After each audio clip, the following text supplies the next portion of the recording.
everyone, it's Sally with the Polka Dot Life. Thank you for joining me today. First of all, I want to make you aware that Stampin' Up! Has added some new offerings to Celebration. We will take a look at those items here when I flip the camera down. For today's project, we are going to revisit the annual catalog, and we are going to work with the In the Moment stamp set. And the cards I have for you today are very sleek, modern, streamlined, and I think they're quite stunning. I hope that you do too. So let's flip the camera down, take a look at those Celebration items, and get started on today's card. These are the items that Stampin' Up! Is adding to Celebration. I will put this picture, this graphic, in my blog post today so that you can get a better look. First up, we have the Kindness Cards Kit. I do not have that, but once you have the names, you can go on my website and click that shop tab, and you can bring these up and look even closer at these items. Then there's the Let's Party Treat Packaging Kit, and that has really cute little pillow gift card holders or little treat holders. There's the white 3/4 inch frayed ribbon, and that's for 2 spools. These are all with $50 purchases, except for this last one. So this is for 2 rolls of the ribbon, not just one, and that's a really nice ribbon. I've worked with that in the past. Next, we have the Essential Tag Punch, and you know, once people get a punch, they tend to hold on to those because they're really sturdy. They're really a great tool for making items for your cards really quickly. So I actually have the Songbird Builder Punch, and that matches back to page 31 in the annual catalog.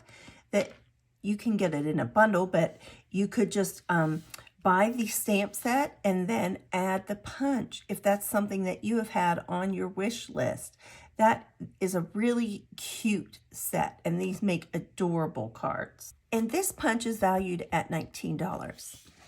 Next up, we have the Into the Clouds embossing folder. That makes a nice, it's kind of a pattern, and then within that pattern there are little cloud patterns in there. That's really nice. Next up, we have the Hive embossing folder, and I know you've seen me use this before in other demonstrators as well. It just really makes like a honeycomb type pattern on your paper. It's a great basic, and I think you would use that one a lot. Next is the Loveliest Layers decorative masks.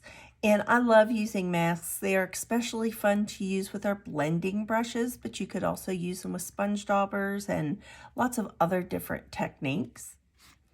Next up, we have the Enjoy the Journey paper, and that is a free with $50 purchase choice. And you know, I know this happens to you, and so you all will understand that my order arrived last evening and they made the announcement this morning. So it doesn't just happen to you, it happens to demonstrators as well. Let's take a quick look at this paper. It's beautiful. I wasn't sure that it was going to be for me, but it is really, really nice. These will be nice for some masculine cards, just anyone who enjoys the outside. If you like bright colors, there are some bright and some muted ones, but I think they're all really, really nice. And, you know, just different mountain scenes, so on. And then let's flip them over. And even if that nature thing isn't your thing, look at the great, wonderful, everyday prints that are in here. And I might have even missed one. I didn't go through and just really separate these out, but I think that these will make for some really nice cards.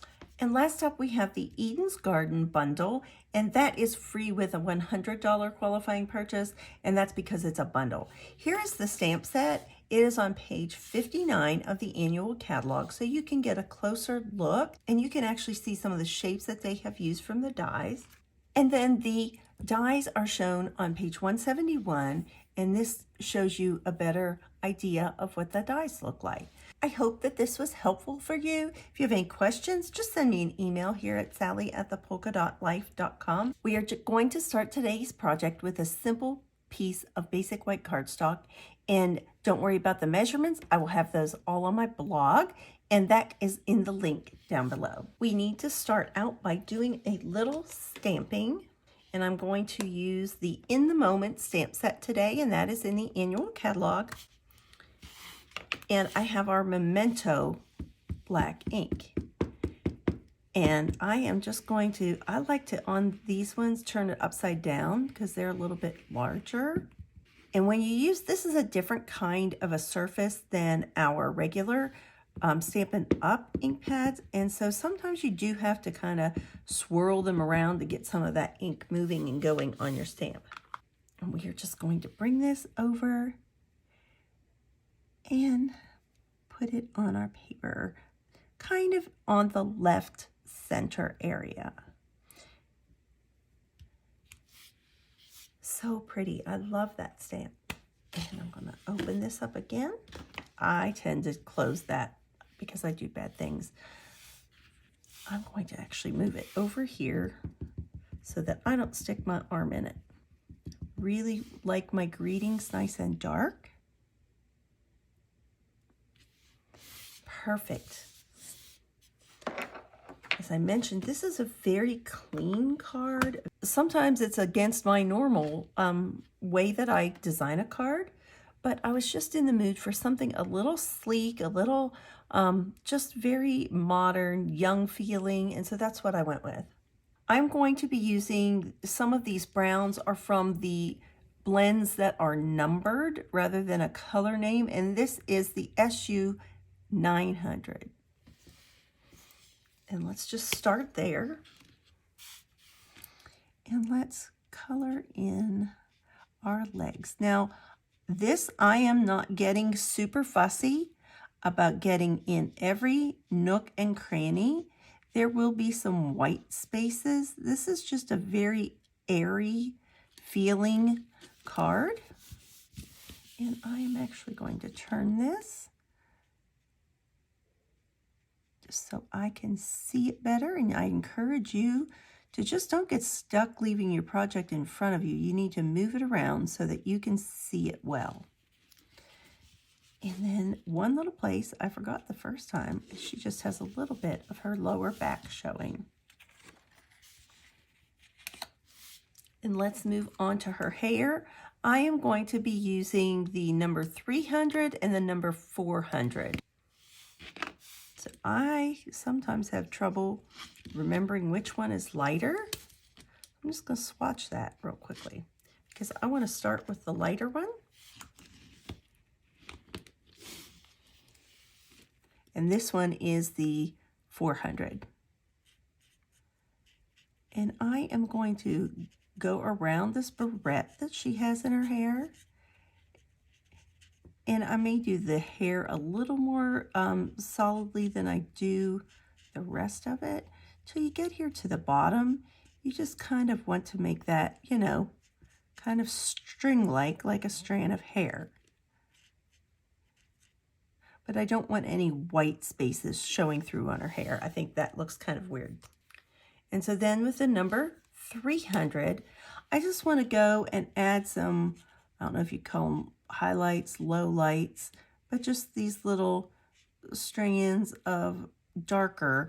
I just think that the two-tone effect just gives it a little bit more depth. Next, I have the light petal pink. And I am just going to kind of go very lightly with some flicking motions.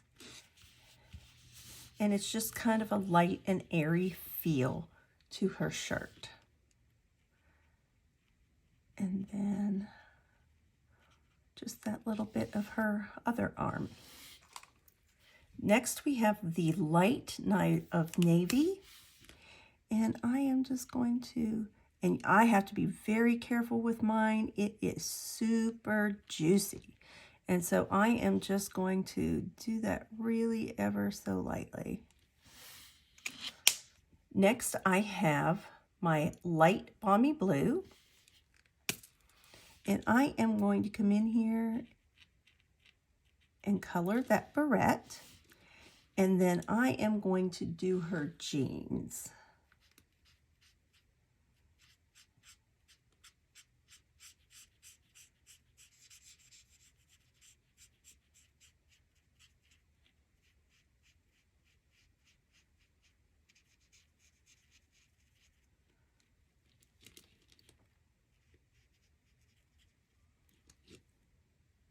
And I just love how that works.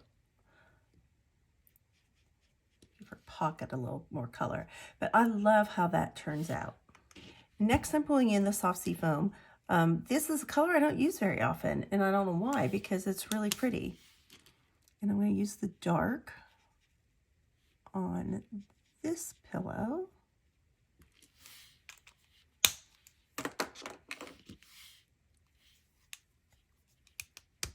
And the light on this one.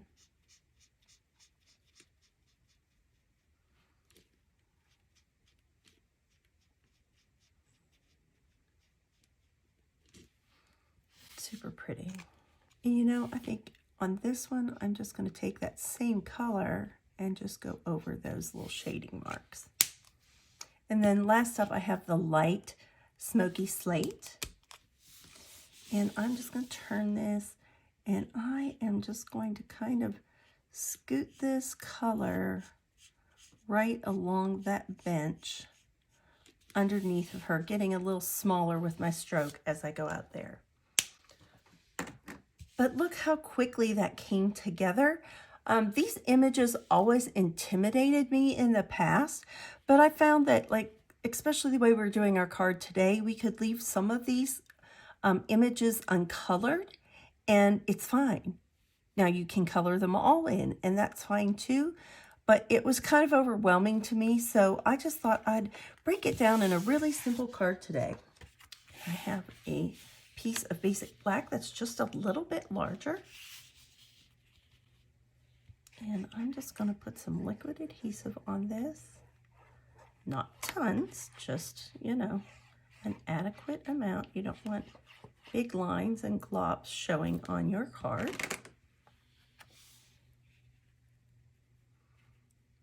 And this has just a small border.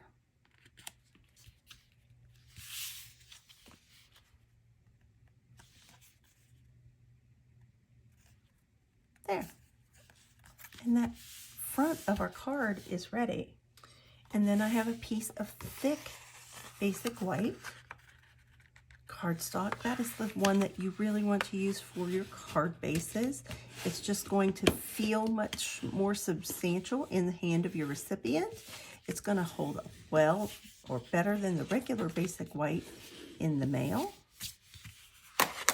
And this one has a little smudge on it, so I'm going to put my front here. It lines up nicely, and so I am just going to go ahead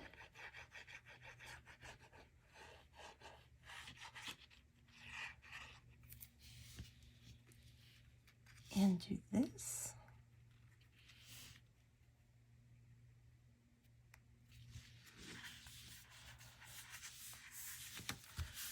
And it's just such a stunning card. I love this.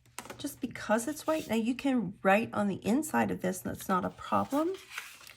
And I like to use my tape runner when I do my liners for some reason. I just feel that it's smoother for writing. And it's kind of protected on the inside of the card there too. So I feel that it will stay on there nice and strong. Flip this over. You can use either adhesive. It really doesn't matter. It is just a matter of preference, and I have weird preferences. Close my glue, and then put this one on the inside, and it just makes it look, whoops, it just makes it look so much more polished.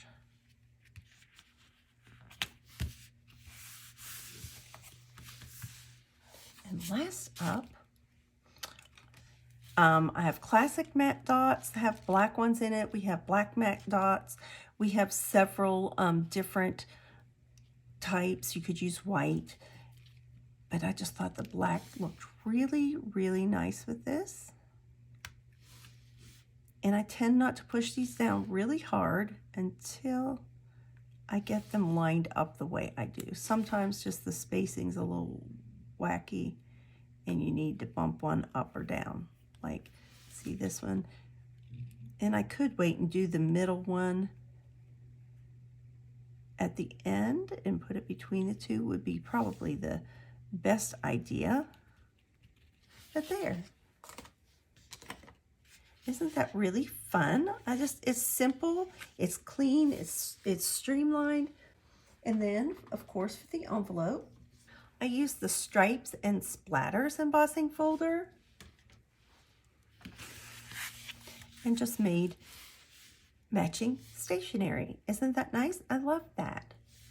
I also have this one of the lady looking out over, I'm guessing, a body of water. Those kind of look like seagulls to me. And with her glass of wine. And then I also have this one with the woman in some blankets. I'm guessing that's her pillow, so I'm guessing she's on her bed or her couch. And this says, "You're always so good to others, be good to yourself too." And I think that's very, very true. But these all have that liner in them, and they all have, now some are farther apart, some are closer together, but you get the idea. And they're not very involved at all. So here you have 3 cards that are all just really striking. They're very, like I say, they're very modern. I think these would be great if you have a young woman in your life that you want to send a card to. But I'm older and I think they're beautiful and I would love to get one too. These would be all nice put together with a ribbon around them for a little gift or a little happy for someone. Even for Valentine's Day, these would be a nice little inexpensive thing that you could do for your friends. As always, remember to be kind, send a card, and do something creative. Bye-bye.